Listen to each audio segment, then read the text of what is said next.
Sí.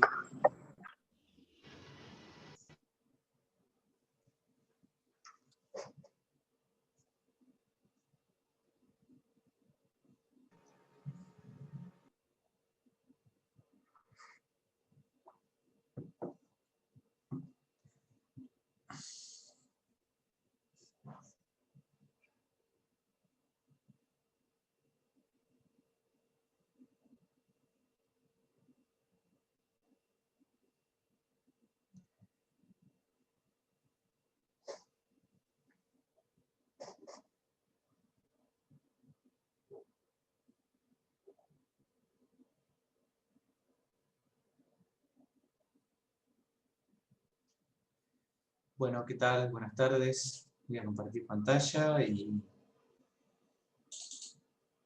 confírmenme si se ve bien, se escucha bien.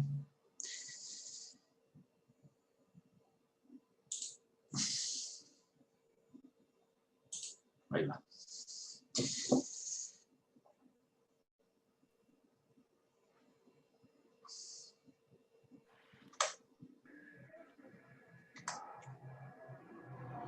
Ok. Y ahí se escucha bien y se ve bien ahí. Muchas Se ve la gracias. pantalla. Muchas gracias, Rita. Ok. Bueno.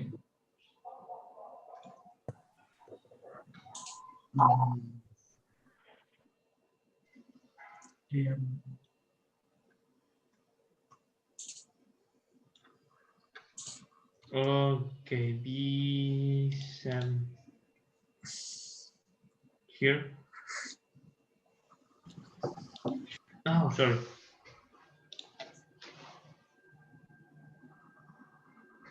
Okay.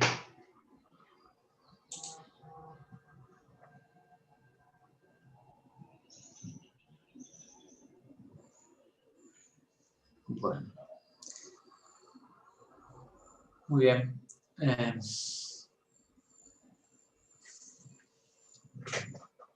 Ya hay un mínimo, creo, para comenzar, así que si les parece bien, damos inicio. El sábado José les estuvo explicando la naturaleza de los regímenes cambiarios. Tomás, creo que tenés ahí un tema de audio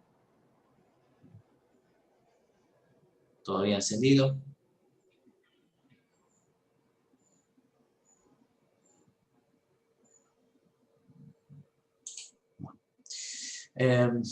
Lo que José un poco les contaba es, digamos, cuáles son las alternativas que tienen los gobiernos para establecer distintos formatos, distintas lógicas de regímenes cambiarios y cuáles son sus principales implicancias, sus consecuencias, tanto desde el punto de vista real como financiero.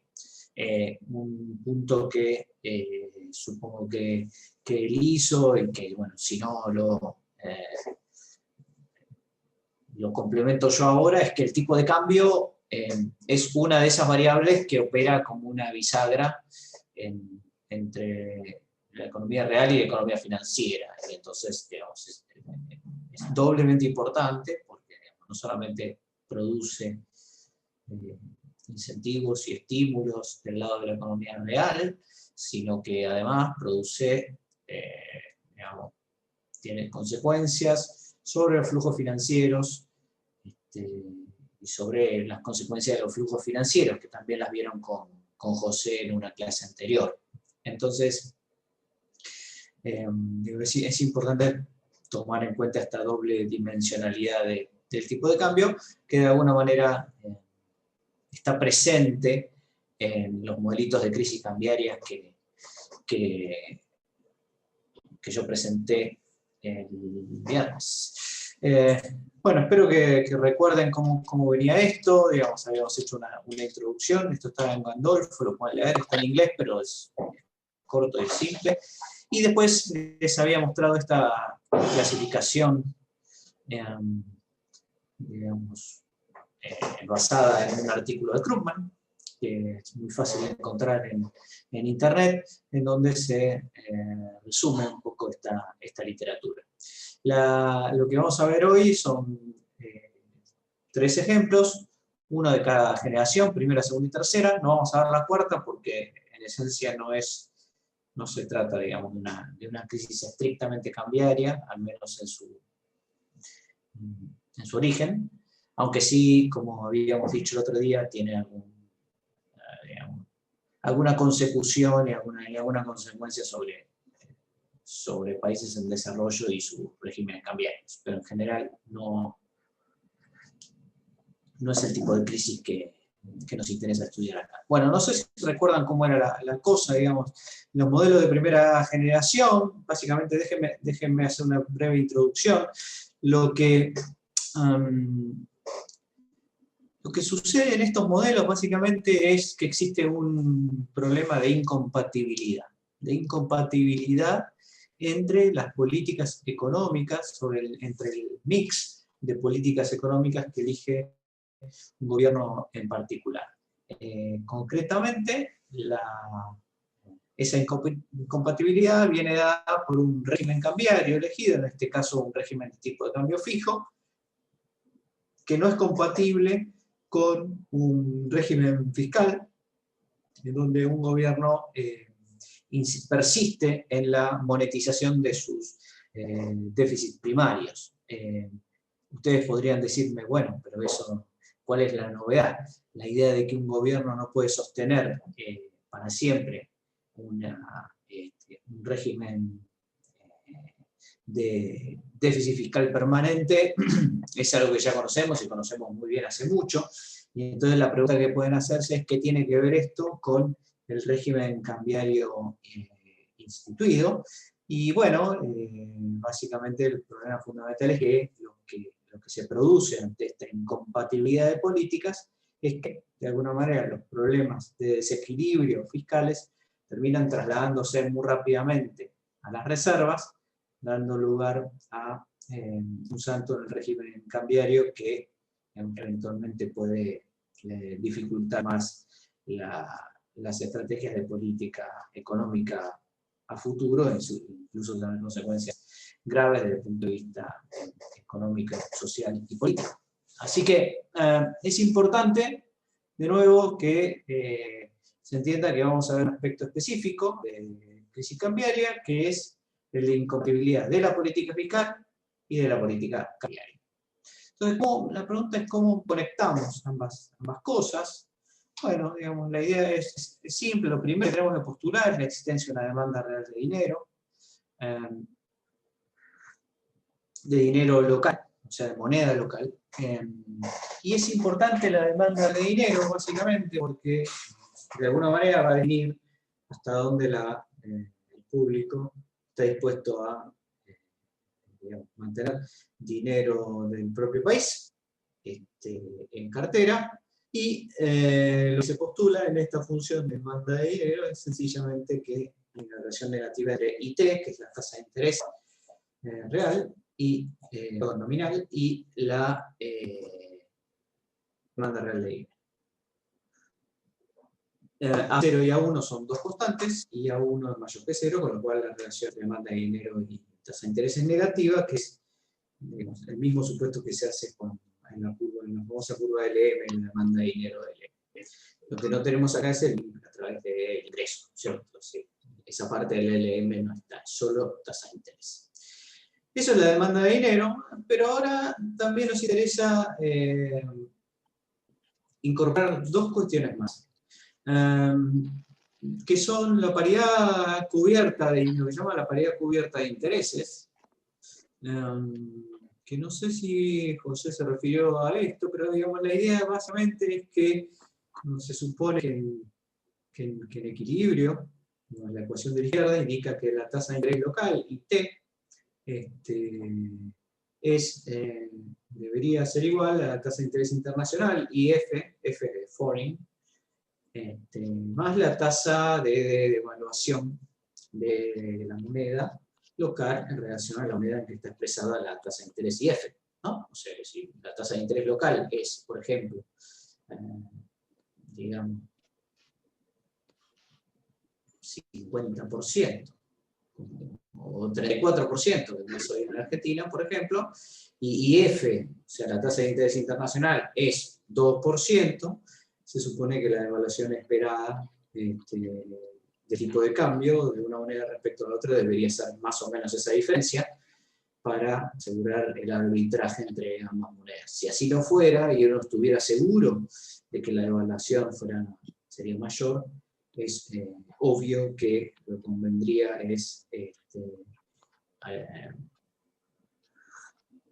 demandar activos en moneda extranjera, mientras que viceversa, si la devaluación se espera más baja, entonces se supone que uno prefiere la tasa de interés obtenida en pesos. Esto es tan simple como suena. Básicamente la idea de que hay una paridad de intereses locales y extranjeros, cuya diferencia es la tasa de devaluación. Ustedes dirán, bueno, pero esa tasa de devaluación es futura, es esperada y no es actual. Es cierto, pero este es un modelo, digamos, donde hay previsión perfecta. O sea, increíblemente ustedes van a asistir a la explicación de un modelo en donde hay una crisis pese a existir previsión perfecta, lo cual parece, digamos, un poco extraño a primera vista, pero van a ver que aún así el modelo puede ser útil para entender algunos aspectos. La paridad cubierta de intereses tiene su correlato también en la paridad de precios. Si ustedes quieren, la paridad, lo que llaman la paridad de poder de compra, la famosa PPP, Power Purchase Parity, que no es otra cosa que la idea de que el nivel, digamos, de precios de tu país debería ser igual al nivel de precios internacional multiplicado por el tipo de cambio. Fíjese que tanto en esta ecuación como en la otra se supone que hay una movilidad de capitales, un flujo de capitales en el primer caso, y un flujo de bienes y servicios, o de recursos en el segundo caso, que permite de alguna manera este arbitraje. ¿Sí? Es decir, ¿no? Se supone que si ve que hay una diferencia de precios en los precios locales e internacionales, multiplicado por el tipo de cambio, lo que haría básicamente es, bueno, demandar aquellos bienes o servicios donde son más baratos. Entonces, digamos, si te sale un poco más barato cortarte el pelo en Trinidad y Tobago, viajarás allá para la correspondiente arbitraje. Tenemos a alguien ahí, voy a tener que silenciar, no me gusta esto, pero bueno, si no... ok.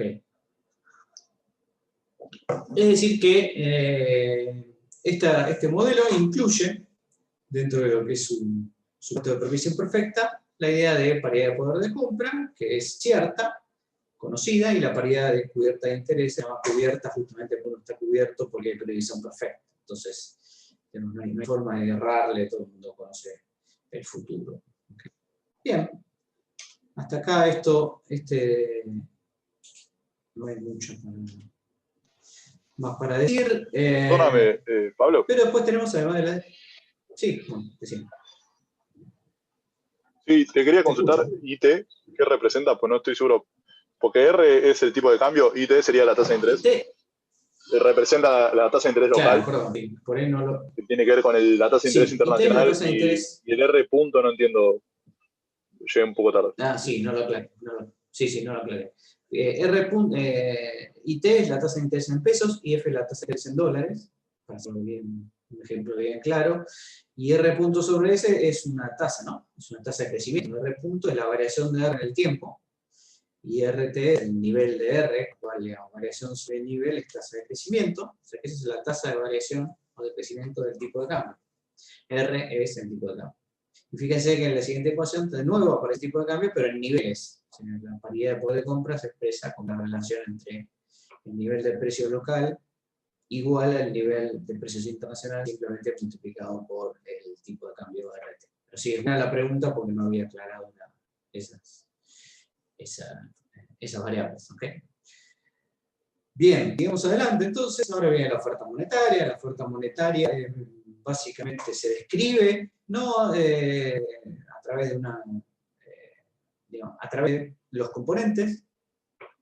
Y los componentes de la oferta monetaria son dos. Digamos, uno mide el activo de la oferta monetaria, o sea, la oferta monetaria es el pasivo, pero el activo es igual a pasivo, y el activo se compone de dos cosas: un crédito interno, que se llama DT. Crédito interno es la emisión monetaria, digamos, que uno usa para financiar el déficit fiscal, mientras que RT es la cantidad de dinero que usa el Banco Central básicamente para comprar reservas, ¿sí? O sea que el total de M que tiene en el momento T, el Banco Central simplemente lo divide, lo separa, se separa en una cierta cantidad de reservas internacionales y un cierto nivel de crédito interno de él. El punto aquí importante es que DT, que es el crédito interno, es la emisión monetaria que se dedica a financiar el déficit fiscal. ¿Pero eso qué quiere decir? Que mientras haya déficit fiscal, entonces D va a ir aumentando en el tiempo. Efectivamente, D punto, que es igual a mu, como ven ahí, es un número positivo, sencillamente crece con el déficit fiscal, que es mu también, por supuesto. Y eso significa que, de alguna manera, la cantidad de dinero, la oferta monetaria está aumentando todo el tiempo como consecuencia de ese déficit fiscal más o menos permanente. Entonces uno lo que puede hacer con ese 3 o 4 conjuntos de ecuaciones es básicamente reemplazar, a ver, una pregunta. Voy a subir un poquitito. Perdóname, Pablo, dijiste que mu representa el déficit fiscal, ¿viste? Claro, mu representa el déficit fiscal por periodo, con lo cual fíjate que D aumenta, o varía en el tiempo, exactamente en D punto, ¿sí? Que es el cambio de D en el tiempo, y eso que aumenta M es el déficit fiscal. ¿Okay? Básicamente está financiando el déficit fiscal con emisión monetaria. ¿Se entiende? Ok. Entonces, cuando uno hace un par de reemplazos, básicamente reemplaza la paridad de poder de compra y la paridad cubierta de intereses en la demanda de dinero, obtiene que NT es igual a este beta por RT menos alfa R punto T. Esto es un reemplazo.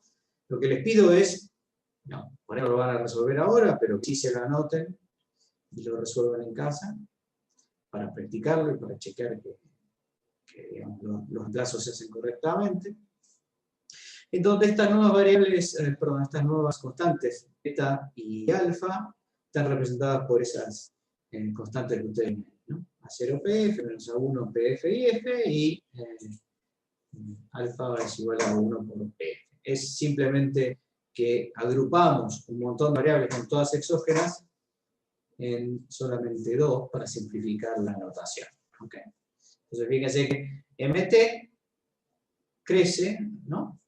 Cuando aumenta RT, básicamente, pero si aumenta la tasa de evaluación, RT punto, MT pareciera decrecer. En cualquier caso, digo, más allá de estas relaciones, que las vamos a ver más claro más adelante, lo que quiero marcar aquí es que qué tipo de ecuación es esta que está a la izquierda abajo, M igual a BR menos alfa R punto. ¿Qué tipo de ecuación queda en matemática para economistas?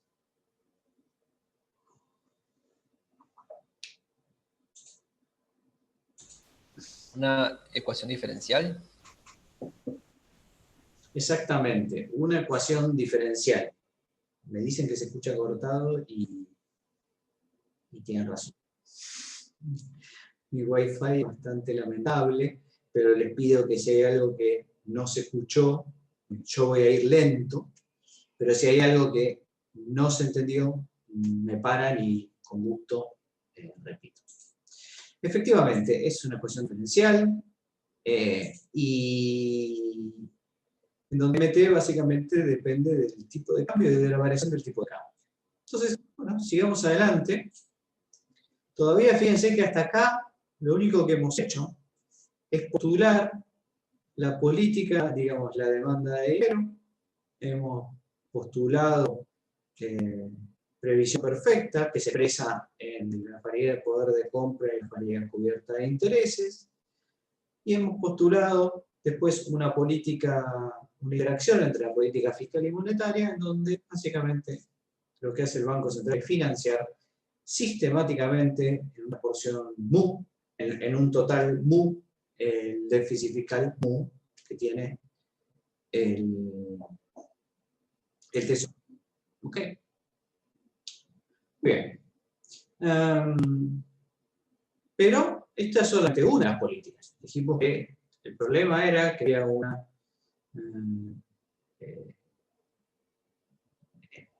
que las políticas de este modelo no eran consistentes en sí, y esta inconsistencia se revela en la idea de que este gobierno ha elegido un régimen de tipo de cambio fijo. ¿Recuerdan?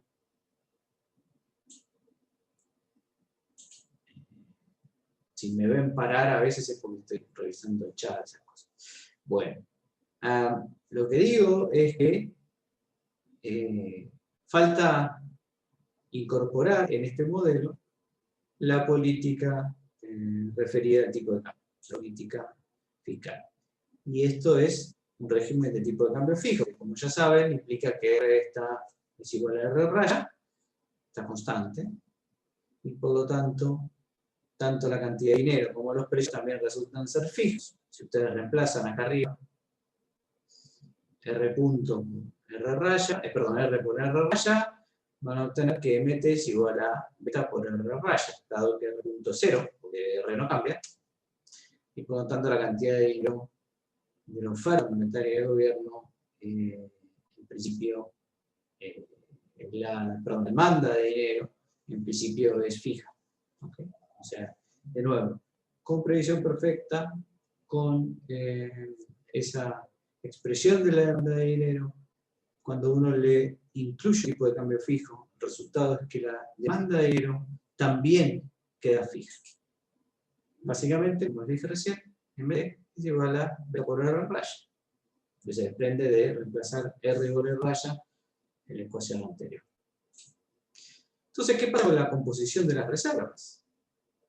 Bueno, básicamente vamos a mirar un poquitito de qué depende R. Noten que RT, que es el total de reservas, es igual a MT menos el crédito interno de T. ¿No es cierto? Esto no es otra cosa que la expresión de la composición de la oferta monetaria. Y si uno deja R, las reservas, esto simplemente es MT menos TT. Pero MT es, por lo que dije recién, en equilibrio, igual a beta por R menos T. ¿Okay? O sea que lo interesante es que DT que está pasando y está creciendo todo el tiempo, porque acuérdense que está aumentando de punto a una cantidad mu. Todos los periodos crece mu porque le das crédito al gobierno. Estás básicamente financiando su déficit. Por lo tanto, ¿qué debería estar pasando? Bueno, fíjense que si DT punto es igual a mu, dado que beta por R es constante, entonces todo lo que aumenta el crédito interno se reduce en las reservas internacionales. En otras palabras, si M está fijo, ¿ustedes ven mi cursor? Que supongo que no, ¿no? Porque estoy entrando a marcar con mi cursor, pero supongo que no lo ven. Así que... Sí, se ve. Sí, Se ve, se ve. Ah, ¿se ve mi cursor? Ah, fantástico. Bueno, entonces simplemente fíjense que MT es constante. Si MT es constante, vos le aplicás el puntito MT y MT no cambia. Por lo tanto, si el total, la cantidad de dinero no cambia, y el crédito interno está aumentando todo el tiempo, entonces en equilibrio las reservas deben caer en la misma proporción todo el tiempo. Y eso le dice esta ecuación que ustedes ven acá abajo. Básicamente, aumenta uno, baja el otro, y el total de la cantidad de dinero en equilibrio es constante. Hasta acá es una absoluta obviedad este modelo, ¿cierto? Una cantidad fija total de dinero que me determina el régimen de tipo de cambio fijo, la demanda de dinero es fija, y por lo tanto en equilibrio la cantidad de dinero que yo puedo producir, la economía neta es fija, y entonces lo que está pasando sencillamente es que por cada mu que estoy financiando al gobierno, esa misma cantidad es lo que baja en términos de reserva. Algo bastante parecido a lo que ha pasado en varios pero en Argentina, donde básicamente el déficit fiscal que se hace con la emisión monetaria, bueno, se transforma en pérdida de reserva. Esto es bastante tradicional. Esto es lo mismo que vimos antes. Y ahora integramos miembro a miembro. ¿Se acuerdan que esto es una derivada? Y por lo tanto la integral de la derivada es digamos, dt. Y les pido que, usando las técnicas de matemáticas para economistas, análisis matemático, no sé dónde vieron, digamos, integración, obtengan como resultado de esta integración de dt este resultado y de rt este resultado.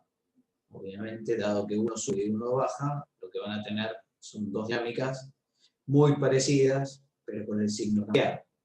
¿Qué dice, por ejemplo, dt? Lo que dice dt es que, partiendo del momento cero, si yo le agrego todos los años la cantidad mu multiplicado por la cantidad de años, tengo hoy el total de crédito interno. Por ejemplo, si durante 10 años estuve financiando en 500 al gobierno, hoy tengo 5.000 más que suman a los de cero en términos de crédito interno total. Mira que en el caso de la reserva pasa exactamente lo contrario. La reserva que tenía menos esa cantidad total, que en ese caso eran 5.000, es un ejemplo cualquiera, que reduce las reservas actuales. Quiere decir la cantidad de dinero en todo momento t es, básicamente, mt, acá lo vemos, rt más dt, igual a br, raya, esto ya lo habíamos dicho, pero fíjense que más mu t menos mu t se cancelan y por lo tanto esto también es igual mt a r0 más d0. Es decir, el total de la cantidad de dinero es fija, siempre fue fijo, entonces quiere decir que la cantidad de tener reservas y de crédito interno al principio de los tiempos tiene que ser igual esa suma a lo que es hoy. Pero esto no es igual a esto y esto no es igual a esto, sino que este subió y este bajó. ¿Okay? Sabes que el total es igual que cuando sube uno baja el otro. De nuevo, todo trivial, no hay nada de particular.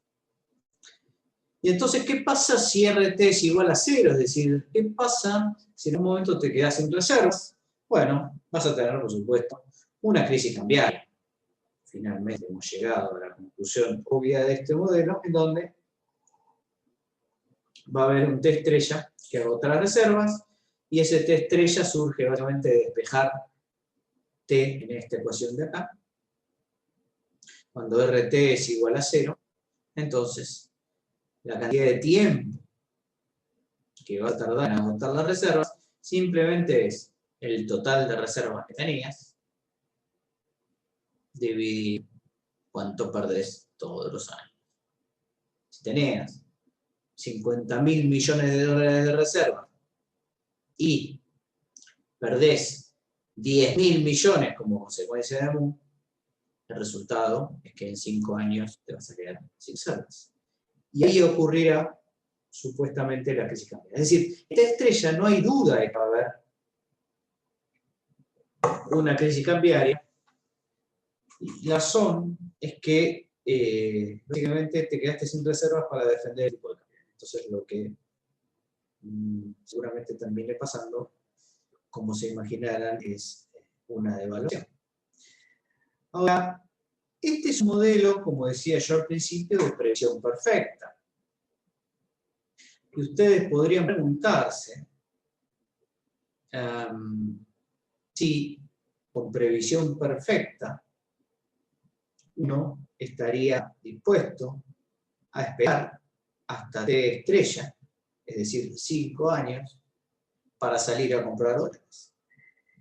Entonces ahora les quiero preguntar cuáles son las ventajas y cuáles son las desventajas de esperar 5 años exactamente, que es cuando te quedas sin reservas, digo, para comprar dólares. O sea, uno espera 5 años, pregunta qué es lo bueno y qué es lo malo. ¿Qué es lo que qué ventaja puede tener y qué desventaja puede tener. De nuevo, en un argentino o Argentina debería ser papa. La pregunta es qué es lo que hace que vos esperes para comprar dólares un poco más o compres ya. Los escucho o los leo.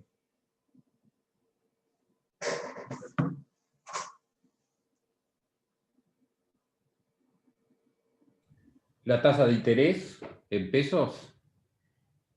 Bueno, esa es por la positiva. Uno cobra un interés en pesos, que como vimos, es mayor, puede ser mayor que la tasa de interés en,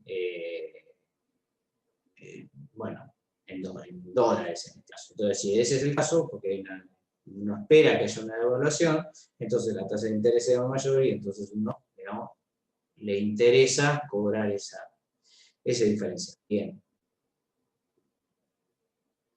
¿Y la parte mala? Por Dios. Expectativa de apreciación.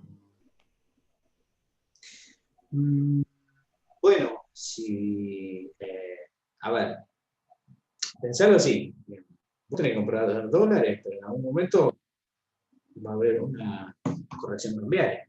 Si vos compraste dólares a tiempo, entonces eso significa que no los vas a comprar más caros.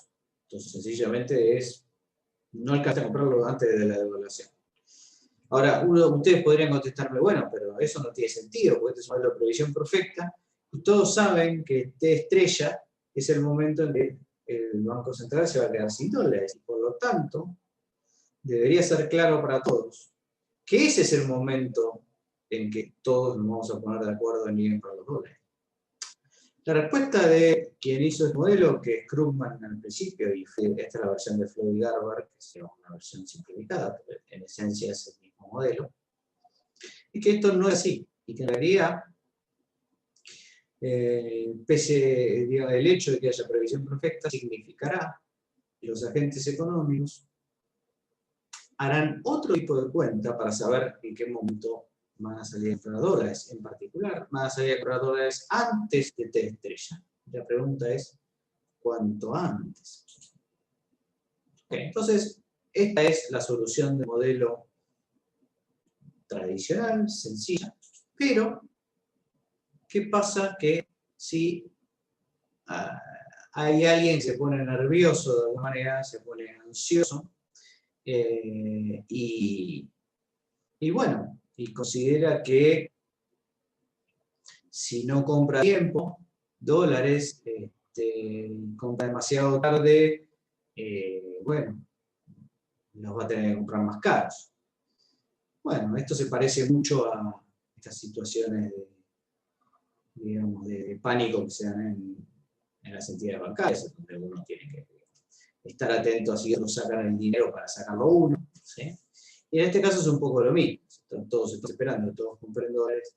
Por supuesto que voy a tratar de comprarlo yo antes, porque en el momento que se acabe, su precio va a subir mucho más. Entonces, es posible que tengas que comprarlo antes. El problema es que si esperamos hasta T estrella, me puedo quedar sin dólares. Entonces, seguramente alguien diga, bueno, voy en T-1, pero resulta que ahí para lo mismo, todos en T-1, y debería ir en T-2 y así sucesivamente.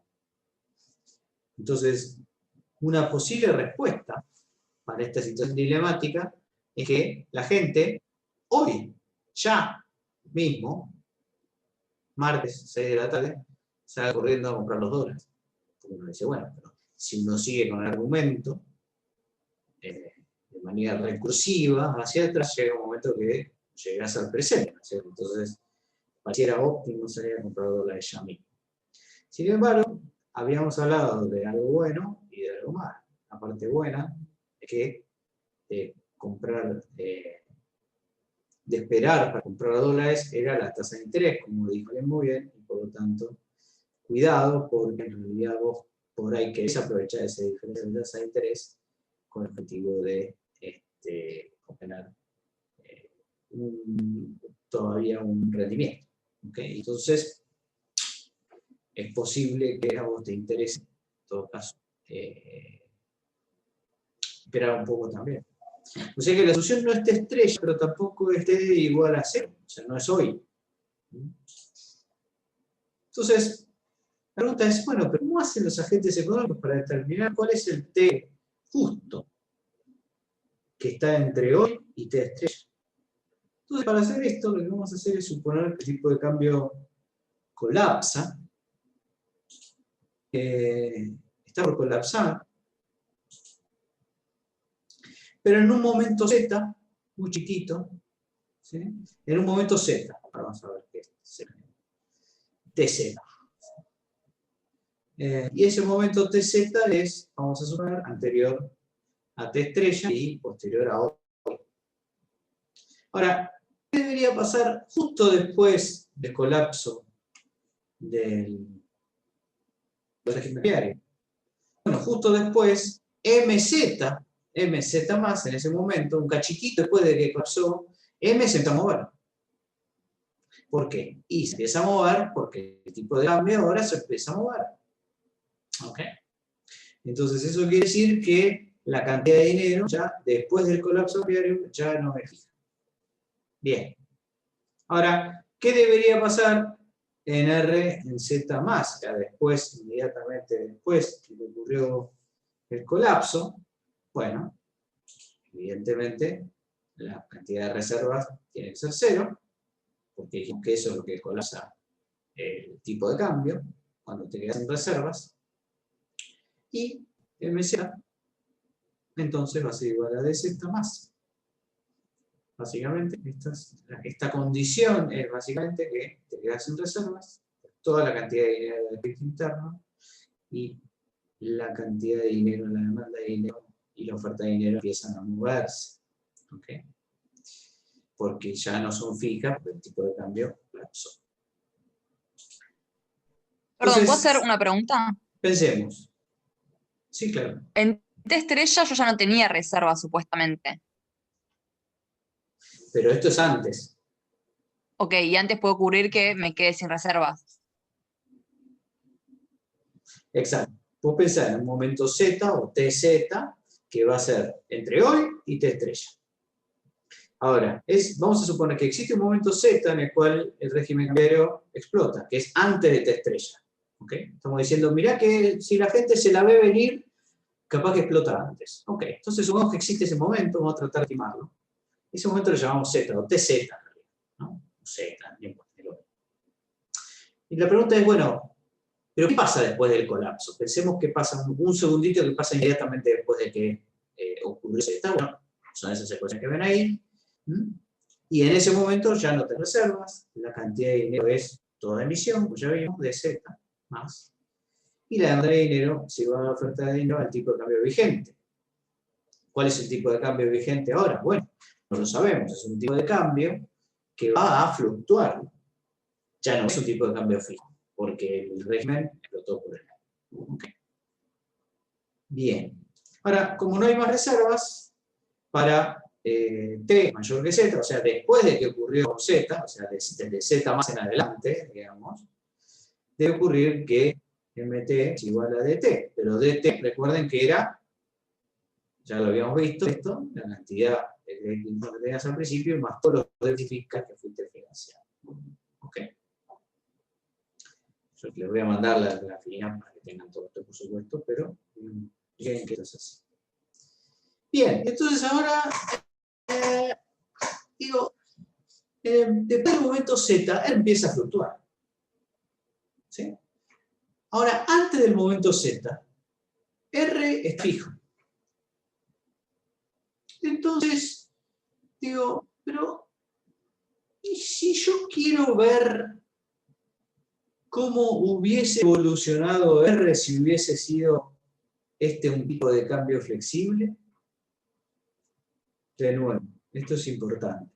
¿Qué pasa si la gente quiere estimar en cualquier momento antes de ser hoy mismo? Dice, che, ¿qué tipo de cambio hoy? Si fuera flexible, ¿cuánto sería en equilibrio? Eso es lo que por ahí a la gente le interesa saber. Ahora ustedes me pueden decir, bueno, pero eso no se puede saber porque el régimen antes de Z es de tipo de cambio fijo. Sin embargo, los agentes económicos que son racionales, además tienen previsión perfecta, pueden perfectamente usar el modelo posterior a Z, o sea, después de que explotaría el régimen cambiario, para tener alguna idea de cuándo podría ser el tipo de cambio, llamémosle de equilibrio, que predomina hoy.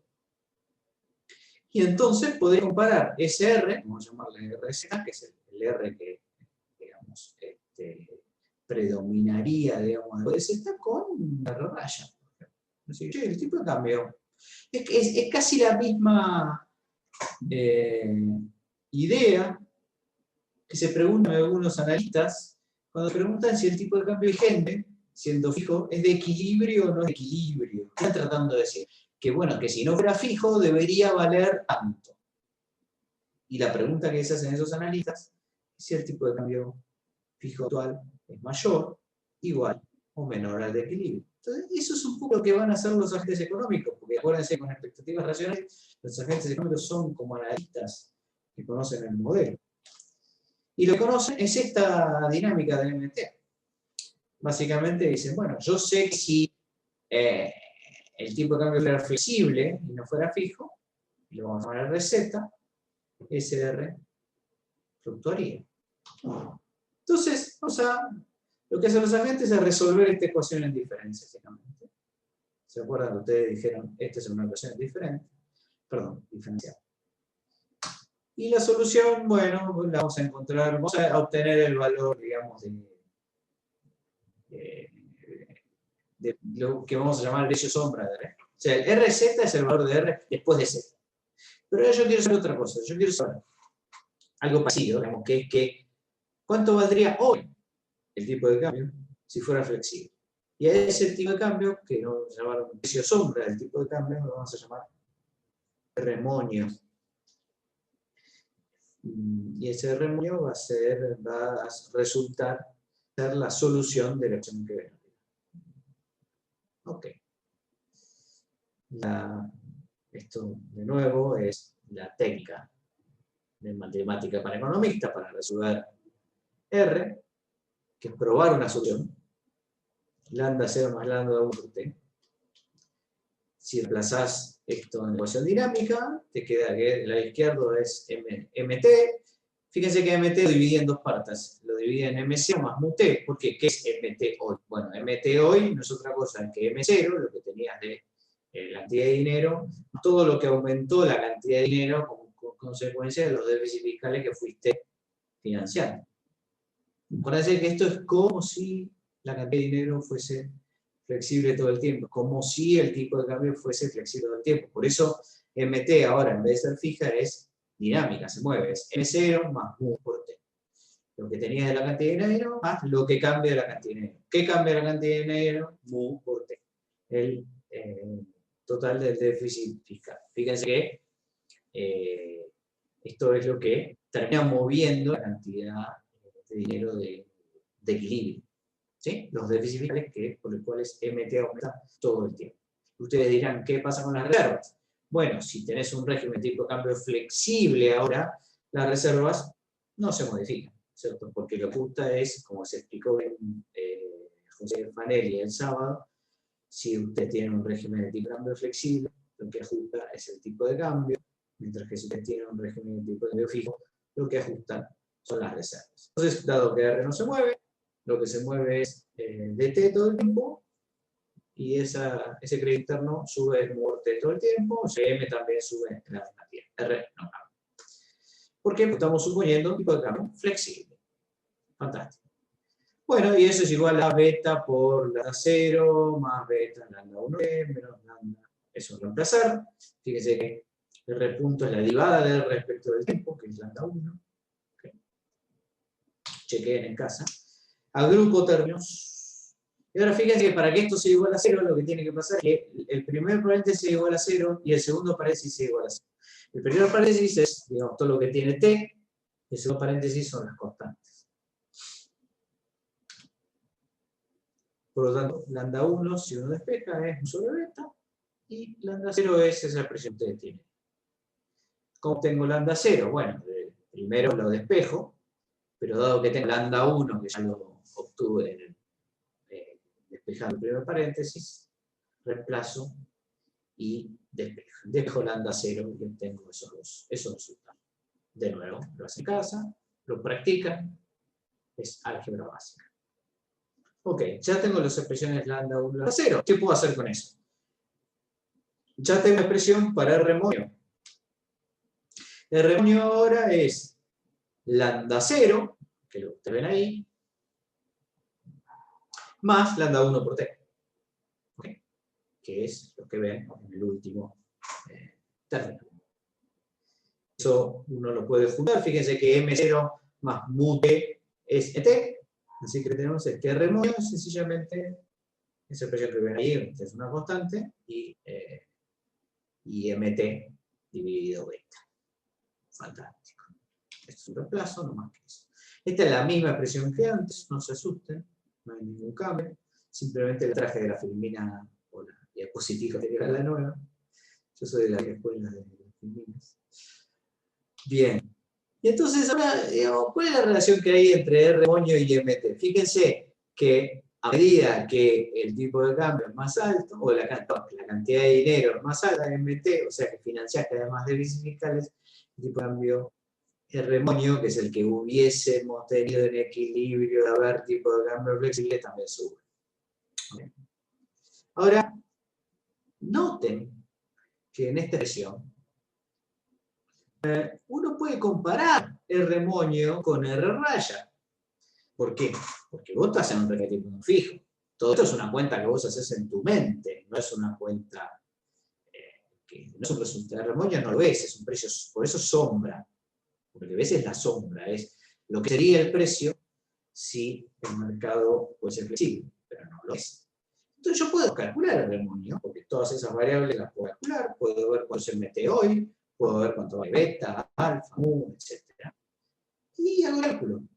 Entonces me encuentro con que R monio es menor al tipo de cambio fijo que hoy. Entonces digo, para.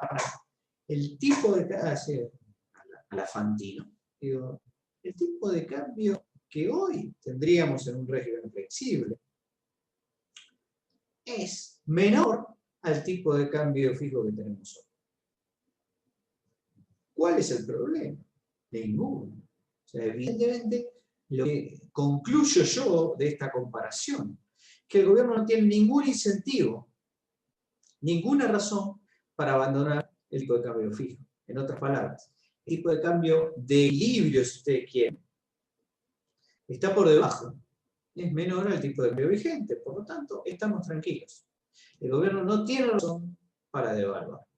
Por lo tanto, ¿qué hace todo el mundo? Se queda piola. Por supuesto, ustedes van a decir, bueno, pero llega un momento en que esto podría no ser así, y podría ser tranquilamente que R monio sea superior al tipo de cambio. Y entonces, por supuesto, en el momento en que vos sabés que R monio es mayor a R raya, lo que estás pensando es que esto inevitablemente va a la quiebra y que este es el momento en el cual el gobierno ya tendría que haber abandonado el tipo de cambio fijo. ¿Por qué? Porque el tipo de cambio está atrasado, bajo, que el equilibrio. Conclusión, la previsión perfecta nos asegura que, dado que antes de cuando R monio es menor a R raya nadie ataca, y que cuando R monio es mayor a R raya todos atacan, el momento del ataque es exactamente cuando R monio es igual a R raya. Bastante clarito. O sea, lo que quiero decir con esto es, ustedes me dirán, bueno, pero y por ahí está un 1% arriba, ¿qué te hace un 1% de diferencia? Bueno, no importa. El punto no es que haya un 1%, un 0,5%, un 40%. El punto es que hay una tendencia más o menos continua de suba de R monio, como vamos a ver enseguida, y que en algún momento corta R raya. Y cuando corta R raya, en ese momento, lo que vale ahí no es que sea 0, 0,1, 0,5 de diferencia. Lo que vale es la información que te está dando ese equilibrio, esa igualdad. Y la información que te está dando esa igualdad es, a partir de ahora, empieza el momento en el que el gobierno empieza a tener todos los incentivos para evaluar. Y por lo tanto, vos sabés que ese es el momento clave para correr contra la moneda. Y vos sabés, todos saben que ese es el momento clave para correr contra la moneda. Y todos saben que todos saben, y así sucesivamente. ¿Qué suena eso? Espero que se hayan dado cuenta, a expectativas racionales. Fantástico. Primero vamos a resolver analíticamente la ecuación que ve arriba, para ver a qué nos lleva este resultado de R moño igual a R raya. Recordemos además que T es igual a D0 más mu T,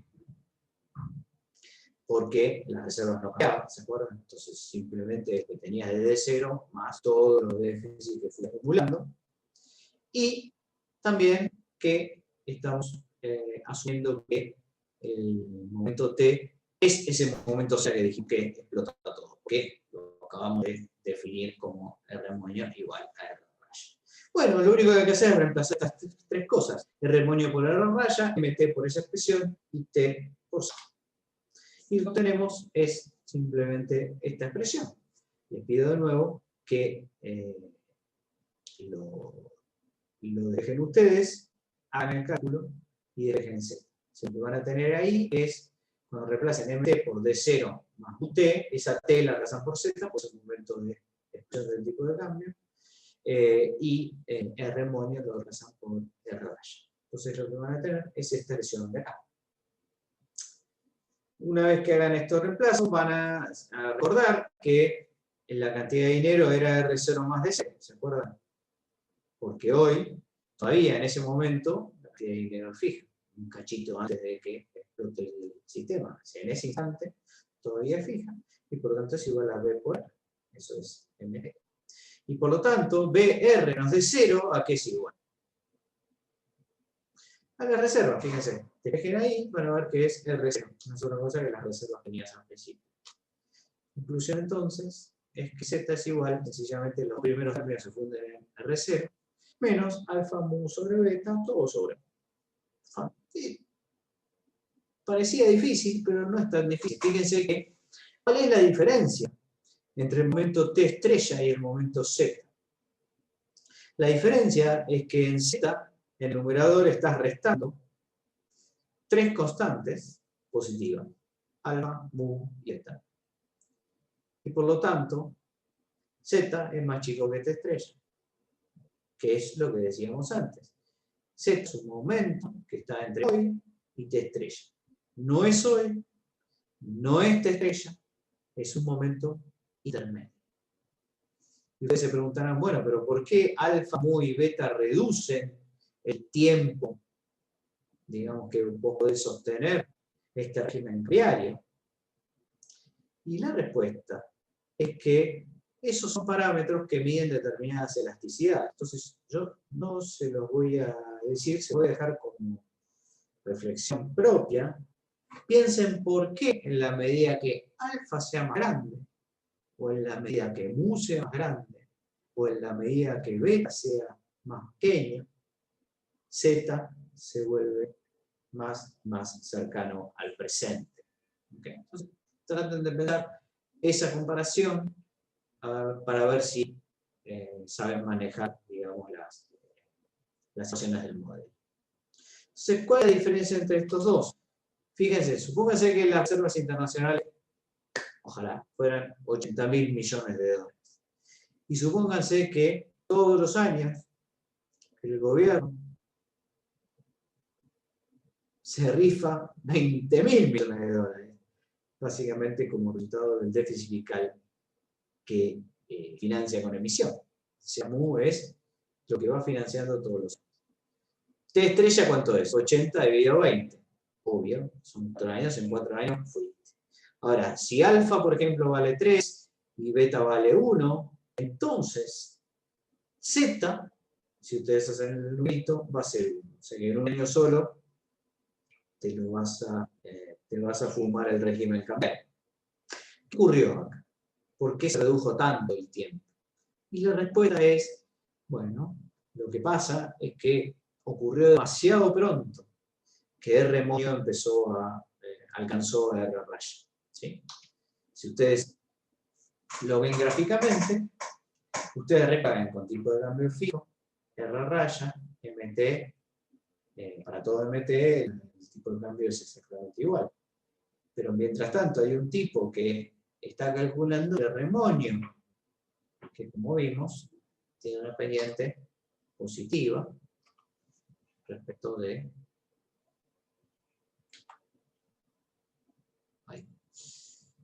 R moño, acá está, no sé si se llega a ver, aquí, tiene una pendiente positiva respecto de MT. Por lo tanto, lo que vemos acá es una R moño con pendiente positiva, que en algún momento está, el momento Z, cruza con R raya. Entonces las reservas internacionales vienen cayendo como consecuencia del déficit fiscal, pero en vez de seguir derecho hasta estrella, digamos, se colapsan de repente en el momento Z, porque todos los agentes saben, que todos los agentes saben, y así ad infinitum, que Z es el momento en el cual, a partir de allí, el régimen ya no tiene solución de salir. El modelito, entonces, digamos, ilustra muy bien algunas cuestiones, creo yo, pero no otras, ¿no?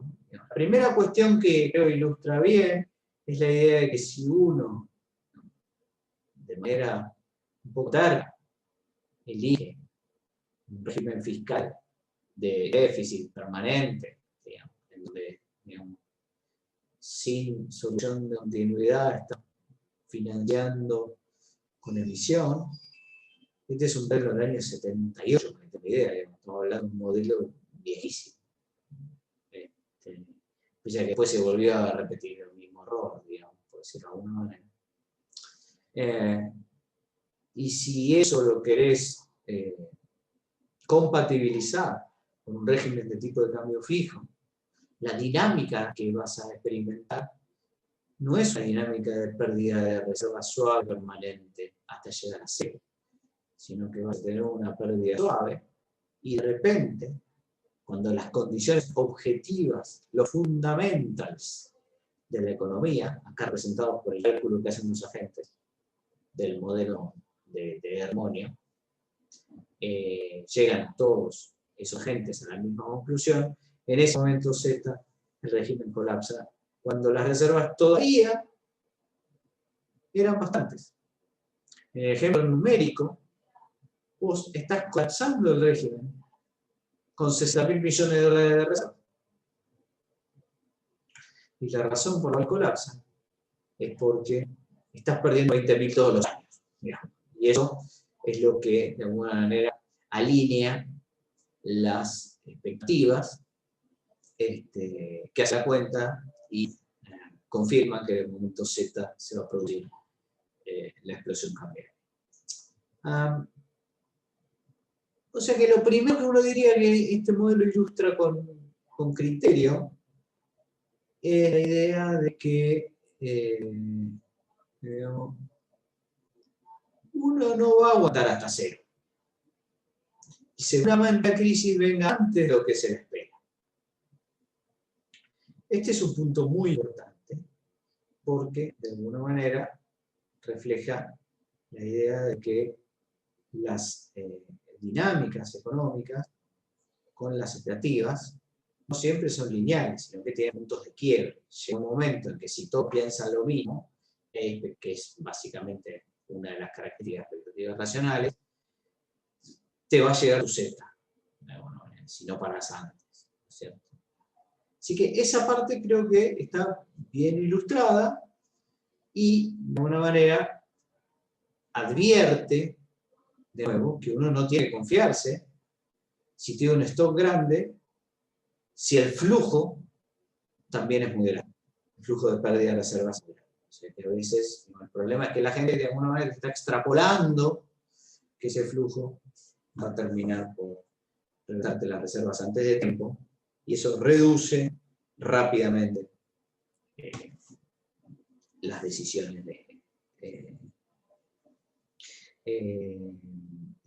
el tiempo que podés obtener el régimen cambiario. ¿Okay? Eso yo diría que es la parte interesante del modelo. Y después hay dos cuestiones que vale la pena reconsiderar del modelo. La primera es que es esta idea de la incompatibilidad de políticas, digamos, como una decisión, si ustedes quieren, un poco irracional, ¿no? Los que llevan adelante políticas de alguna manera, por alguna razón, no se dan cuenta de esta dinámica. Y daría la sensación que son los únicos que no se dan cuenta de la dinámica. O sea, digamos, acá hay expectativas racionales para todos, menos para los hacedores de política, parece, digamos, o hay algo que está faltando en el modelo, que es, bueno, cuál es el incentivo que tienen estos policy makers para insistir una y otra vez en un régimen de políticas incompatibles entre sí. ¿No? Es obvio que te la vas a poner, entonces me pregunta por qué insistís. Y una de las respuestas puede ser que, bueno, que RT, fíjese la línea roja, baja de a poco, qué sé yo. ¿Qué me imaginar que en Z yo iba a explotar? Yo pensé que aguantaba más. Eso está bien. Eso es un buen argumento. En eso yo creo que no responde bien esta cuestión de economía política. Es decir, acá los policy makers están siendo de alguna manera engañados por una tendencia que parece tranquila, pero no anticipan que se va a quebrar violentamente Z. Pero, insisto, para esto ellos son los únicos que no tienen que ser racionales. O sea, hay un conjunto de gente que ya entra en la política económica que no le da bolilla a las expectativas racionales, no las tiene, no le presta atención y se equivoca como un chico. Entonces, es una cuestión que está bien respondida en el. Ahora, si uno observara que todas las crisis cambiarias son de este tipo, digamos, que es no soy racional como policy maker, uno lo que concluiría es que las culpas son de los policy makers. Y el problema es que son los únicos que no son racionales en este mundo. Por alguna razón no hacen el cálculo de Z y por tanto persiguen su actitud. Esto es más discutible. La idea de que hay un conjunto de gente, digamos, que se niega a ver la realidad o la racionalidad del mundo, mientras que otros no. Digamos, parecía no discutirse suficientemente el modelo. Yo estoy haciendo una extensión, digamos, el modelo no explica todo, pero digamos, estoy diciendo, bueno, de lo que podemos aprender, esta parte por ahí no dudo, que aparte de echarle la culpa, digamos, a los policy makers, que podría ser, pero como saben enseguida, en otros modelos esto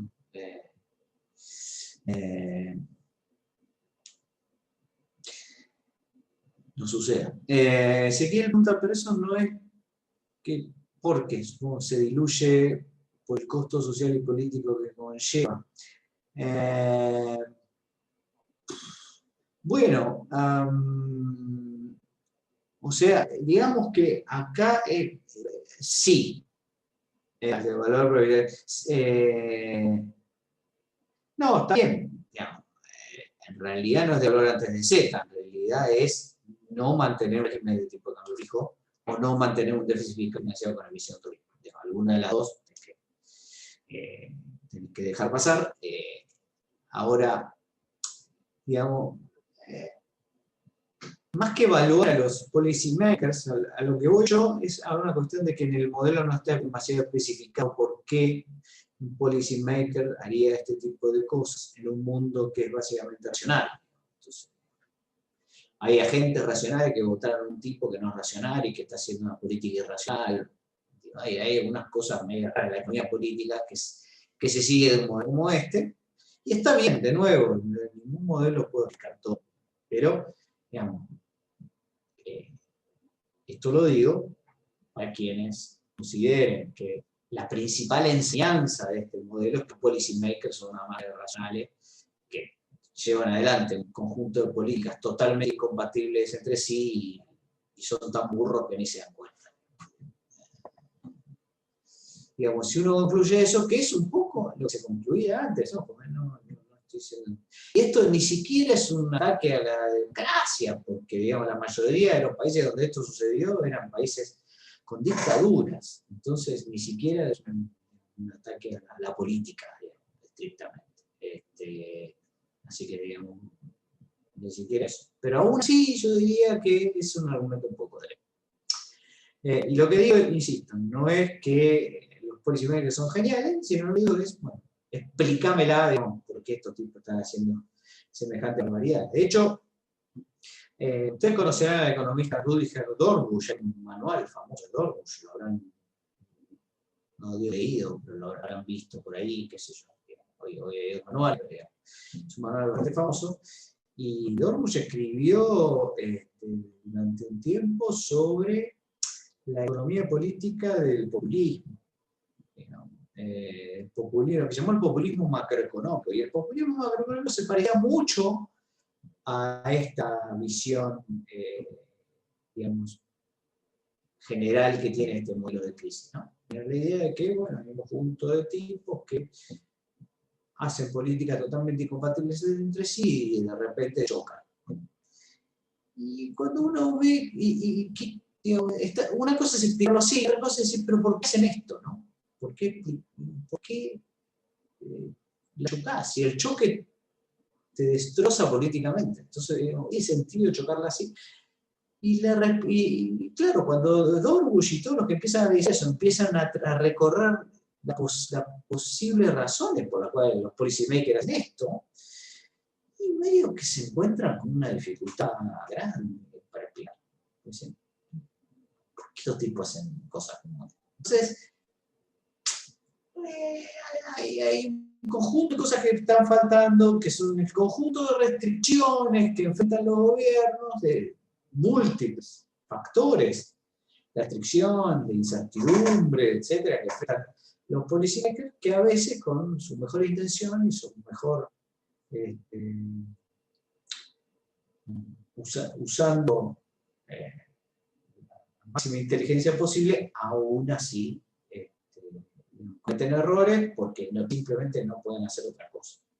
Y eso es un poco lo que pasa en los modelos de segunda generación, al que voy enseguida. El modelo de segunda generación no los voy a contar, digamos, analíticamente, sino intuitivamente. ¿Okay? Para que no lo, si no, no vamos a terminar y no lo quiero llenar de ecuaciones. En todo caso, pues yo les aviso como si lo tienen que mirar por su cuenta o no. Pero en principio vamos a hacer eso. Y una cuestión más respecto de este modelo que quería enfatizar, y es llamémosle la psicología social o la sociología de la crisis. ¿Qué es una crisis? Digo, palabras que se le ocurren son sinónimos de crisis comenzando ya. A ver, ¿qué se les ocurre? Crisis. ¿Qué adjetivos? ¿Qué otras palabras? ¿Qué sustantivos? Recesión, desempleo. Sí. Digamos. Ok. Esas son las consecuencias de la crisis, ¿no? Digamos, está bien. Pero si vos decís tuve una crisis de pareja, no decís tuve un desempleo de pareja, ¿no? Ni una recesión de pareja. ¿Qué otra cosa? La pregunta es ¿de qué otra forma puedes llamar a las crisis? En economía está claro, recesión, depresión, eso es, digamos, es una de las consideraciones aquí, pero digamos, piensen de nuevo, crisis de pareja, crisis de amistad, crisis de desestabilidad, y sí, claro. Algo pensabas que estaba de una manera, está de otra, ¿no? Se desestabiliza. Está bien eso. Digamos, stop en la relación, claro, digamos, trauma, ¿no? Digamos, crisis es algo que algo se rompe, ¿no? Agotamiento, ruptura, muy Agustina, colapso, exacto. Esos son muy buenos sinónimos de la palabra crisis. Pero no importa, lo importante es que tenemos las palabras. Y fíjense que ninguna, digamos, ¿está la palabra colapso en este modelo? Sí. ¿Está la palabra ruptura? Sí. Pero, ¿y están todos los traumas y los dramas que uno siente cuando uno entra en una crisis? No. Y están las... digo, cuando ustedes se enfrentan a una crisis, ustedes, no, cuando digamos, ven que alguien enfrenta, digamos, que se enfrentan crisis de familiares o de pareja, ¿qué condimento tiene esa crisis? ¿Cómo venías y qué pasó? O sea, si vos siempre te llevaste mal con alguien, podés tener una crisis.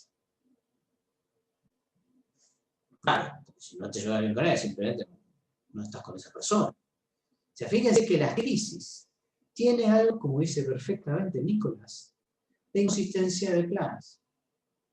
En el caso de el familiar, que es un poco frío decirlo, pero la idea es que vos estás, de alguna manera, pensando que incertidumbre es más suave, es más flujo, ¿no? Acá estoy pensando en un quiebre,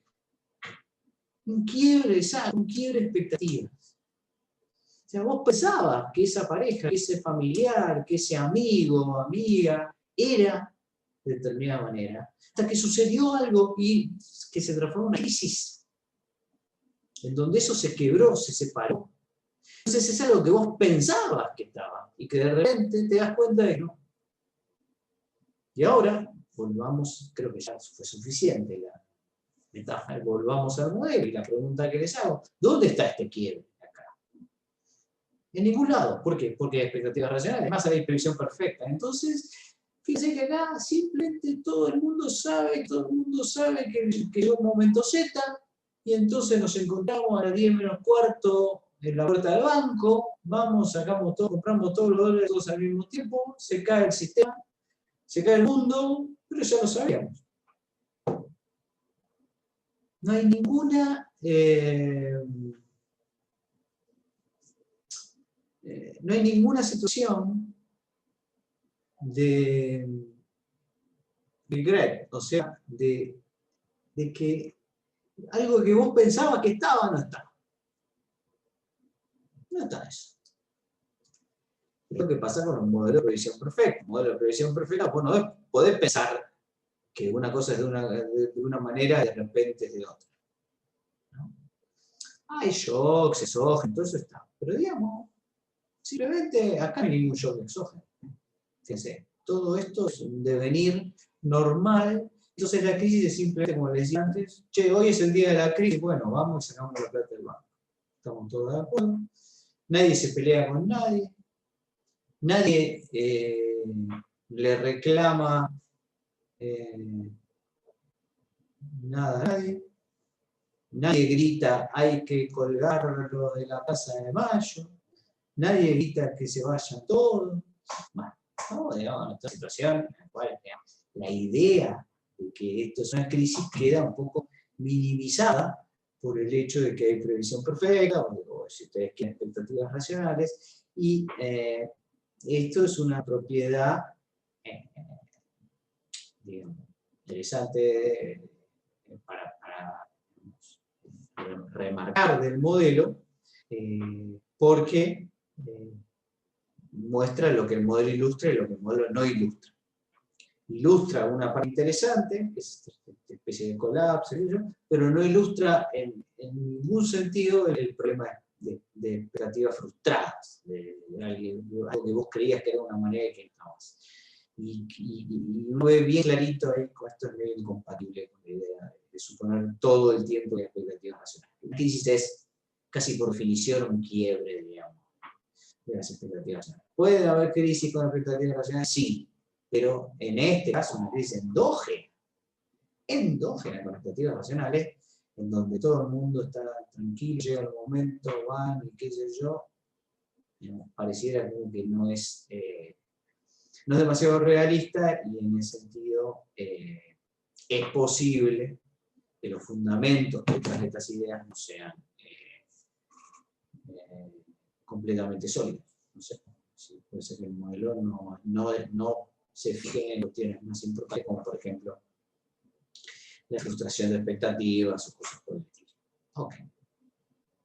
Que pueden estar mal también, pero bueno, las otras están mal. Bien, dicho esto, entonces tenemos algunas cosas buenas, algunas cosas raras del modelo, pero digamos el quiebre más interesante que quiero mostrarles es el modelito de segunda generación, que como les dije es de Jeffrey Sachs, que lo voy a describir sin la parte analítica. Recuerden que una de las críticas que hemos hecho de los modelos de primera generación es que, digamos, castigaban demasiado a los países en desarrollo y a sus políticas equivocadas. Cuando aparecían crisis cambiarias en el sistema monetario europeo, en varios países europeos al mismo tiempo, la visión académica fue un poco más indulgente. Empezaron a pensar que por ahí no era un problema de malos policymakers, que no eran racionales, sino de una situación digamos, de difícil salida del gobierno. Y efectivamente lo que hacen estos modelos de segunda generación es ahora incorporar como tres condimentos para generar un efecto cambiario. El primer condimento es que el gobierno tiene algo así como una cláusula de escape, que significa algo así como que tiene la potestad de devaluar, pero tiene también la potestad de no hacerlo. Es decir, no está obligado a devaluar como el modelo anterior. En este caso, digamos, el gobierno lo que hace es sopesar las ganancias y pérdidas de cada régimen cambiario. Mientras las ganancias sociales que el gobierno considera sean positivas en un régimen de tipo fijo, entonces persistirá en el régimen. Mientras que, si de repente la tendencia cambia sus pesos en favor de un régimen de tipo de cambio flexible, en donde al gobierno le conviene devaluar, entonces modificará su régimen cambiario. Pero fíjense que, de nuevo, acá no es que se ve obligado a hacerlo, sino que se reserva el derecho de mantenerlo o de modificar. Esto parece mucho a lo que ocurría en el sistema monetario europeo, donde cada país, si bien había firmado un acuerdo con el resto de los países de Europa, para, digamos, no irse demasiado del régimen coordinado de tipos de cambio, él tenía la posibilidad de hacerlo. Y de hecho, cuando un país se iba del sistema, los otros países sentían con más derecho de salir del sistema también y de devaluar también, para no quedar retrasado desde el punto de vista competitivo. ¿Cuáles son las razones para no devaluar? Bueno, estabilidad nominal, por supuesto, puede ser que tengas una deuda en moneda extranjera muy alta, y entonces no quieras que esa deuda sea demasiado elevada. ¿Y cuáles son las razones para devaluar? Bueno, la primera es que con tipo de cambio fijo, recuerden, movilidad de capitales no tiene política monetaria, si se acuerdan, se lo comentó José, pero se llama el trilema de la política monetaria ese. Y por lo tanto uno podría pensar que, digamos, mantener la posibilidad de evaluar significa también mantener la posibilidad de contar con política monetaria, ¿sí? Cosa que vos no tenés en el caso de régimen de tipo de cambio fijo. Ahora que pesos emitías, pesos a partir de real. Entonces no tenés la potestad de hacer política monetaria, pero si vos devaluás, sí. Y también la devaluación, por supuesto, puede mejorar la competitividad de un país que tiene problemas en su sector externo. Así que eso también podría ser una razón para eso. O sea que, si básicamente dice, bueno, yo por acá gano algunas cosas, pierdo otras. Además, la devaluación en general, una de las cosas que una de las consecuencias que tiene es que suele mejorar las cuentas del Estado. ¿Por qué? Porque la devaluación, ¿se acuerdan que por la paridad de poder adquisitivo genera aumentos de precios? Esos aumentos de precios básicamente incrementan el valor de la recaudación. Entonces es posible que en principio la recaudación aumente y que, si esto sucede, el gobierno obtenga más recursos. Por otro lado, la inflación, digamos, genera impuesto inflacionario. No sé si vimos aquí, pero digamos, la idea es que todo aquel que tiene un peso en el bolsillo pierde como consecuencia de la inflación y por lo tanto eso lo gana el Banco Central y por supuesto el Tesoro también. Entonces, lo que tenemos es un régimen que inicialmente es un régimen de tipo de cambio fijo en estos modelos y un trade-off de política, ¿no? Si quiero tener más de esto, digamos, necesito esto, y si quiero tener más del otro, tengo que cambiar de régimen, ¿no? Entonces, mi trade-off es, yo podría mantener el tipo de cambio fijo, pero de repente pierdo cosas, gano otras, pero cuando ese trade-off se desbalancea, como decíamos antes, en favor de cambiar el régimen, simplemente lo cambio. En estos modelos lo que hay es además una interacción muy importante entre el sector público y el sector privado. Esto no está aclarado acá, pero se lo digo yo, tendría que haberlo puesto. Y es la idea de que el sector privado mira lo que hace el gobierno. Y en la medida que evalúa esta cláusula de escape y los distintos trade-offs, las ventajas y las desventajas que ve el gobierno para sí mismo, si toma una decisión u otra, hace que los privados estén más seguros o menos seguros de que el régimen cambiario se va a mantener fijo. Si están muy seguros de que se va a mantener fijo, ninguno va a tomar ninguna acción. O sea, esto sería antes del momento Z, si ustedes quieren. Pero si ven que el Z tiende a acercarse, bueno, entonces lo que hacen es, de alguna manera, coordinarse para realizar ataques especulativos sobre la moneda, sabiendo que el gobierno en algún momento va a decidir que le paga más devaluar que no devaluar. O sea, hace uso de cláusula de escape. Y entonces, en estos casos, lo que hará el gobierno es básicamente devaluar su moneda y el sector privado va a ganar. Recuerdan lo que básicamente hizo Soros en su momento, ¿no? Que coordinó el ataque especulativo contra el Banco de Inglaterra. Ya lo explicamos recién. Bueno, el modelo tiene, digamos, un conjunto de variables, qué sé yo, el compromiso de devaluar, de no devaluar, etc. Yo devalúo sí, devalúo sí, no. Bueno, no voy a entrar en esto porque no es la idea.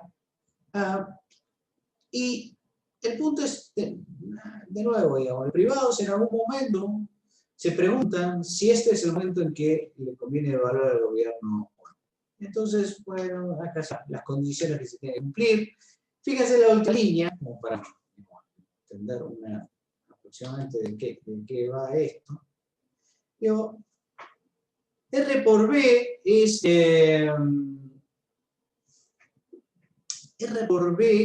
el total de deuda que tiene el gobierno. Vamos atrás. Segundito. Voy un poquito. RB, R es la tasa de interés sobre la deuda, y BT es la deuda. Quiere decir que R por BT no es otra cosa que lo que tiene que pagar de deuda el gobierno todos los años. Fíjense que R por BT ¿a qué es igual en esa restricción? Esa es la restricción presupuestaria del gobierno, nada más que escrita de una manera rara, en donde digamos, se supone que el gasto es nulo y lo único que tiene que hacer el gobierno es pagar deuda, veces de deuda, mediante X, que es la recaudación de impuestos, y pi por pi sub t menos pi sub t esperado, que no es otra cosa que lo que el gobierno le puede sacar al sector privado por impuesto inflacionario, o sea, por devaluar, sí, correcto, y generar inflación por encima de la inflación de la expectativa, de la inflación esperada. En ese caso, el gobierno va a recaudar más porque está logrando engañar al sector privado que se quedó con más plata de la que quería. Y eso permite al gobierno recaudar un poquito más. O sea que esa recaudación es lo que se usa para pagar la deuda. Entonces, fíjense, vuelvo a esa recta que veíamos al principio, al final. Este es un modelo, qué sé yo, un poco largo. Y, digamos, lo que aparece en esa recta RB es que, digamos, en la medida que los servicios de intereses sean más y más y más grandes, la posibilidad del gobierno de financiar el pago de RB con recaudación solamente se hace más difícil, ¿no? Intuitivamente eso es bien claro. Y por lo tanto, ¿a qué tiene que apelar? A la devaluación, porque eso que significa y que va a tener que evaluar al impuesto inflacionario. Y la única manera es devaluando la moneda. Por lo tanto, lo que sucede en este modelo es que en la medida que RB crece hacia la derecha, mayor es la desconfianza del sector privado. Básicamente, el Z ahora tiene como dos partes. El lambda K es la parte baja de Z y el K, porque el lambda está en tercer y uno, la parte alta de Z. Hay un lugar intermedio. Entonces, en la primera parte, por abajo del lambda K, o sea, de un Z chiquitito, si ustedes quieren, el gobierno tiene credibilidad total, porque básicamente la deuda que tiene que pagar es baja, o los intereses son bajos, y por lo tanto hay confianza de que el gobierno le va a alcanzar sin devaluar, sin generar ingreso inflacionario para pagar su deuda. En cambio, cuando la deuda empieza a aumentar, y está entre lambda K y K, lambda está entre 0 y 1, el resultado es credibilidad parcial. En ese momento es donde el sector privado tiene que, de alguna manera, tomar una decisión, decir, bueno, ¿para dónde ir el gobierno? Mientras que, por encima de K, o sea, el Z alto, si ustedes quieren, la deuda es alta, que la credibilidad es nula, y es obvio que el gobierno va a tener que acudir a la devaluación para poder pagar sus deudas. Por lo tanto, la credibilidad será nula y todos correrán. Así que, por encima de K, todos corren. Por debajo del lambda K, nadie corre. Pero ahora el Z, en vez de ser un solo puntito, fíjense que es un rango. Y dentro de ese rango, bueno, juega la credibilidad parcial del sector privado. Si el sector privado empieza a perder credibilidad, bueno, obligar al gobierno a devaluar, mientras que si la credibilidad se fortalece, llegarán por debajo del lambda K y la credibilidad será total. Y no confiará que el régimen cambiario se puede sostener, ¿no? Digamos, básicamente, lo que hizo Soros es llevarte desde el rango intermedio al rango de la derecha, en el caso de Inglaterra, y eso fue lo que generó una devaluación. Bueno, fíjense que en este modelito,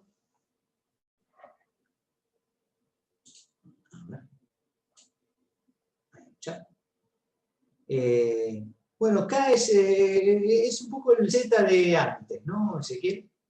Es, digamos, el Z, ¿te acordás que era el momento a partir del cual todo el mundo decía, bueno, esto se acaba, corramos al Banco Central a comprarle las reservas, mientras que K multiplicado por lambda, que es un número de 0 y no es un valor, un Z más chiquito, que es Z, que es el límite mínimo por debajo del cual el gobierno le cree. O sea que, ¿no? Al principio, cuando la deuda es muy chica, fíjate que la vez es muy pequeña a la izquierda, porque crece con la flecha. La credibilidad total es total del gobierno respecto de los parámetros involucrados, de las decisiones que no le conviene evaluar al gobierno, básicamente porque pierde credibilidad, porque la inflación no le va a gustar a la gente. Entonces vos estás tranquilo y seguro de que el gobierno tiene muchos incentivos para quedarse piola y mantener el sistema. La credibilidad parcial, la nula, del otro lado, es mayor que K, es un número alto, si ustedes quieren, en donde ya la deuda está alta, que prácticamente no cree nadie, no hay incentivo posible para sostener el régimen cambiario. Y en el medio, bueno, tenés esta situación, digamos, ambigua, donde el gobierno puede ser obligado de alguna manera de evaluar si el sector privado no le cree o sostener el régimen si el sector privado le cree. ¿Qué es K y lambda K? Bueno, son los parámetros que surgen de la maximización del modelo de este jueguito entre el sector privado y el sector público. Es un poco la interpretación analítica de esos dos parámetros, pero como no tuvimos tiempo de charlarlos en detalle, lo tuve que dejar así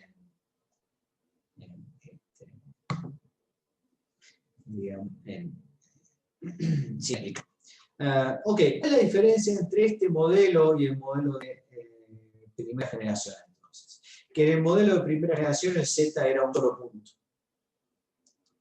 ¿Y por qué era un solo punto y no dos como en este modelo? Y porque básicamente había una sola persona involucrada en los fallos, en la incompatibilidad de políticas, que era el gobierno. En estos modelos, fíjense, que lo que hay ahora es una interacción, es un juego, si ustedes quieren, entre el sector privado y el sector público, que puede llevar a dos equilibrios. ¿Sí? Por eso, esto es un típico modelo, digamos, de equilibrios múltiples. Entre lambda K y K tenés equilibrios múltiples, porque podés ir para cualquiera de los dos lados. ¿Sí? Si el sector privado se conjuga en una credibilidad baja, probablemente termines devaluando. Si se conjuga en una credibilidad alta, entonces por ahí te ayudan los medios, ese tipo de cosas, terminas sosteniendo el sistema. O sea que, básicamente, digamos, lo que te dice este modelo es que no es solo un gobierno que no sabe hacer política económica, sino un gobierno que tiene sus propios objetivos, que sabe los costos y los beneficios de cada política, que tiene un dilema y que interactúa con el sector privado, que muchas veces lo puede empujar al precipicio. ¿Sí? Ni es el sector privado solo el que lo empuja al precipicio. ¿Por qué? Porque hay veces que hay credibilidad total, y eso depende de los fundamentals del gobierno. Si la deuda es baja, los fundamentals serán un fenómeno. Repito, si la deuda es baja, porque creo que está muy lento, si la deuda es baja, entonces los fundamentals están muy bien. Si los fundamentals están muy bien, la credibilidad es total, el sector privado por sí solo no puede llevarte al colapso. La idea entonces de que hay un grupo de especuladores como Soros, con malas intenciones, que cuando quieren y como quieren hacen estallar el régimen cambiario, no es creíble en este modo. Ahora, cuando hay credibilidad nula, los fundamentals serán destrozados, y ahí estás en la situación del modelo anterior, en donde el gobierno tiene tan malos fundamentals que se pisa solo, se autodestruye. No necesita la ayuda del sector privado para devaluar. No necesita que nadie lo empuje, se tira solo. Y por lo tanto, el problema ahí es que, digamos, con credibilidad nula, el sector privado tampoco tiene ningún rol, porque el gobierno tiene demasiados malos fundamentos de su macroeconomía. Pero está este pasillo intermedio de credibilidad parcial, en donde ahí sí hay una interacción entre sector privado y sector público, en donde es perfectamente posible para una economía que no está tan mal desde el punto de vista de sus fundamentos, que un ataque especulativo del sector privado la haga colapsar. Y ahí sí, uno podría decir, bueno, acá hay un sector privado especulador que me obligó a devaluar.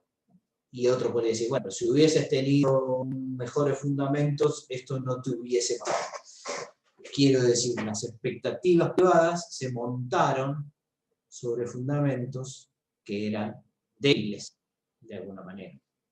Ahora, ustedes me dirán, bueno, entonces sigue siendo culpa del gobierno. Y la respuesta es, sí, pero, o depende.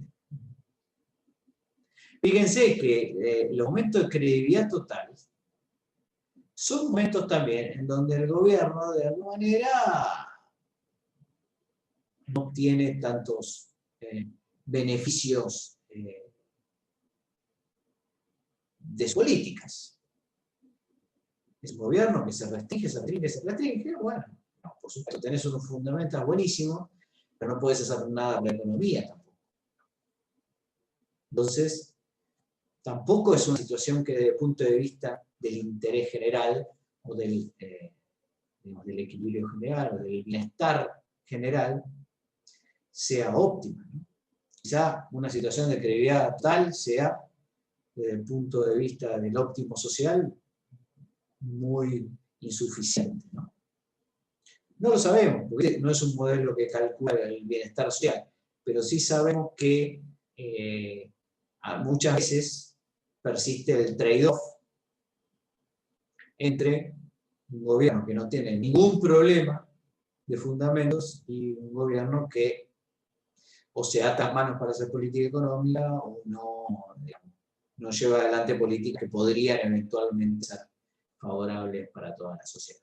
Así, no es tan claro, digamos, que la situación de credibilidad total sea gratis, ¿no? Estamos hablando de un gobierno que, digamos, menos gasto, y menos gasto implica, bueno, menos servicios públicos, entre otras cosas, ¿no? Así que, bueno. Ok, déjenme ir cerrando, porque ya estamos casi sobre la hora. Solo le voy a dejar una... Bueno, yo no voy a dar el modelo de tercera generación, lo voy a dar para que lo miren ustedes, en todo caso, en consulta si es necesario, porque no vamos a tener tiempo, no lo quiero confundir, atosigar con modelos, porque ese sí habría que ver el modelo y no vamos a tener tiempo. Así que déjenme, digamos, decirles simplemente que en los modelos de tercera generación, lo que se hace, el modelo que está después y que se voy a mandar es el modelo de Krugman. Lo que se hace es revisar las experiencias de los países asiáticos, de algunos tigres asiáticos, es decir, países que tenían fundamentals verdaderamente muy, muy buenos. Y que entonces, digamos, la pregunta que empieza a recorrer en la mente de muchos macroeconomistas es, che, pero ¿cómo puede ser que haya colapsado un régimen de tipo de cambio fijo con fundamentals intactos? O sea, estabas abajo del lambda K en los modelos, digamos, en las explosiones de la crisis asiática. Y la pregunta es, ¿qué pasó? Una posible explicación es que en realidad no habíamos medido bien los fundamentals.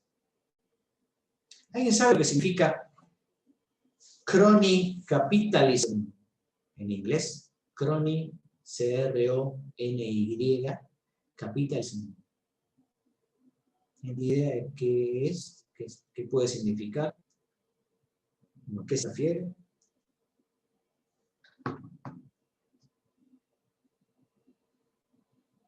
crony capitalism.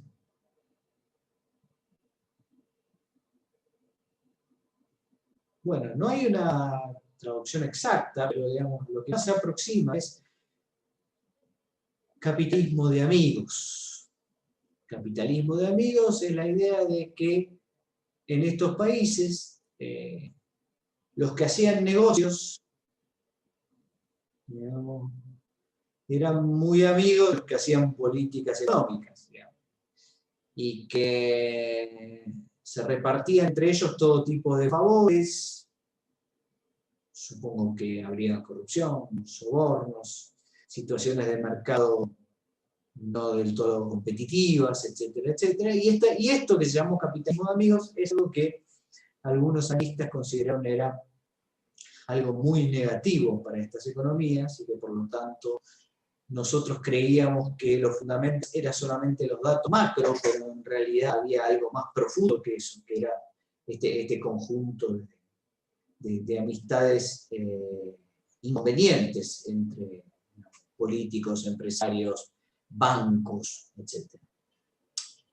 Perdón. De modo que, No, que tiene que ver también con el concepto de hacer lobby, más o menos. Exactamente, exactamente. Básicamente había un conjunto de empresarios que tenían predilección por parte de las autoridades y que las autoridades le daban, digamos, el control monopólico muchas veces de muchas actividades. Y esto generaba, digamos, grandes conglomerados, digamos, grandes monopolios en algunos sectores que algunos veían como algo que era no preocupante, porque las finanzas del gobierno estaban bien, pero que alguien, cuando vio la crisis del sudeste asiático, pensó que era una de las causas de la crisis. Este no es un diagnóstico demasiado adecuado. Se descubrió después, digamos, ¿no? Cuando se analizó en la práctica, con detalle, porque esta explicación era un poco ad hoc, no era de nada que ver con lo que había sucedido, y las mejores explicaciones aparecieron, entre otras, en los modelos como este de Krugman que aparece a continuación, que no lo vamos a dar, en donde, digamos, la idea fundamental es esta que yo les había contado la otra vez, de que existe, de alguna manera, una interacción directa entre el régimen cambiario, el régimen del gobierno, y las expectativas de los empresarios privados para hacer inversiones con financiamiento externo.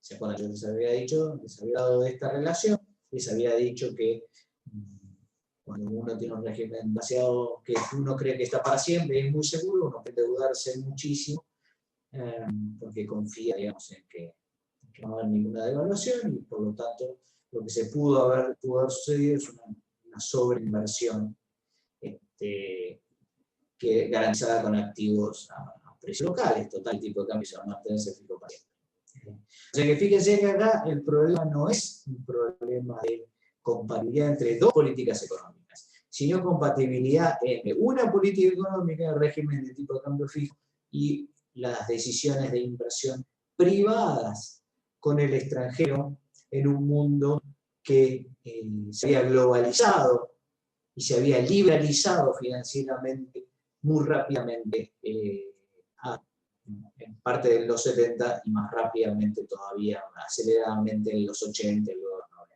Es decir, que de alguna manera estas economías sufrieron al mismo tiempo alguna incompatibilidad entre el régimen de política cambiaria, las decisiones privadas de inversión y la posibilidad, gracias a la liberalización financiera, de endeudarse insosteniblemente, podríamos decir, con el exterior. O sea, que fíjense que ahora ya cada vez el rol del gobierno es menor y menor en este cuento. Es un poco la idea. Se fue suavizando, digamos, la importancia que se le daba a los problemas de política y económica para dar más lugar a, primero, las interacciones entre ambos y después también al puro sector privado, en la medida que obviamente los gobiernos empezaban a perder relevancia en el mundo y la liberalización del flujo de capitales se hizo más presente.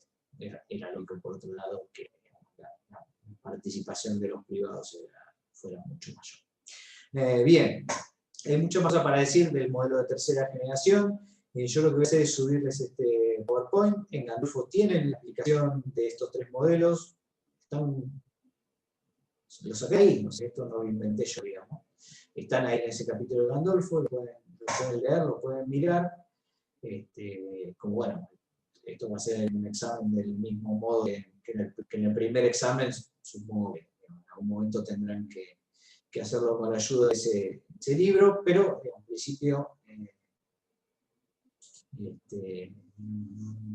también pueden consultarme si lo están leyendo y hay algo que no entendieron. ¿Okay?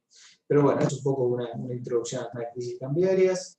Dejo espacio para consultas, preguntas, reflexiones, agravios.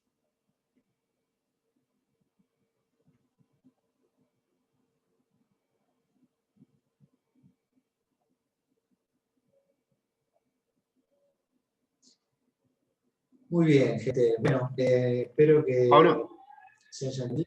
Sí. Sí, te escucho. Sí, yo tenía una consulta. El primer modelo era habías dicho que era de Krugman, que después lo modificaron, algo Sí, así. perdón, o yo en por la ahí dije, sí, en realidad el original es de Krugman, creo que 79, pero después Flood y Garber lo simplificaron, o sea, hicieron una versión muy similar, pero más intuitiva. El Krugman, si ustedes lo ven, es un poco engorroso. Es difícil de usar matemática un poco estrecha para explicar conceptos, que nada, es imposible, se supone que ustedes lo podrían entender, pero quiero decir, el de Flood y Garber es como más intuitivo, me parece, más directo, no tiene la matemática es bien básica y es la que ustedes estudiaron en otra materia, así que es por eso que elegí ese.